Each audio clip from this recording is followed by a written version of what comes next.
আলাইকুম। যাদের দুধ খেলে হজম হয় না তারা এইভাবে প্রতিদিন হাফ লিটার দুধ দিয়ে দই বানাতে পারেন, টক দই বানাতে পারেন।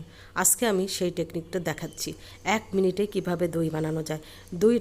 দুধটাকে ভালো করে জাল দিয়ে নিয়েছি। কয়েকটা বলক এনে একটু হালকা ভারী, বেশি ভারী করতে হবে না, এটাকে আমি ঠান্ডা করতে দিয়েছি দুধটাকে। তারপরে এদিকে আমি 2 চামচ দই, আগে থেকে দই ঝরিয়ে রেখেছিলাম, সেটাকে ভালো করে ফেটিয়ে এই বাটির মধ্যে আমি দুধটাকে ঢেলে নাড়াচাড়া করে নেব। 1 বাটি দুধ দিয়ে নিলাম, তার মধ্যে ভালো করে নাড়াচাড়া করে নিচ্ছি। এটা কিন্তু হাতটা দিয়ে বুঝতে হবে যে বেশি যেন গরম না থাকে, হাতটা সয়ে গেছে এই রকম গরম থাকতে হবে। এইভাবে আমরা প্রতিদিন কিন্তু হাফ লিটার দুধ দিয়ে দই বানিয়ে খেতে পারি।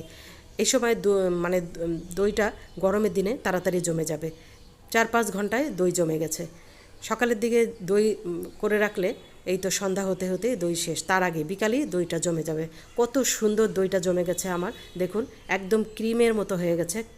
মানে আমরা যখন কিনতে যাই অনেক সময় দেখা যায় বরফ বরফ দইগুলো, সেগুলো কিন্তু অতটা ভালো হয় না। দেখুন আমার দইটা কত রকম, মানে কত সুন্দর হয়েছে, আর একটুকু পানি নেই। আল্লাহ হাফেজ, এভাবে বানিয়ে খাবেন।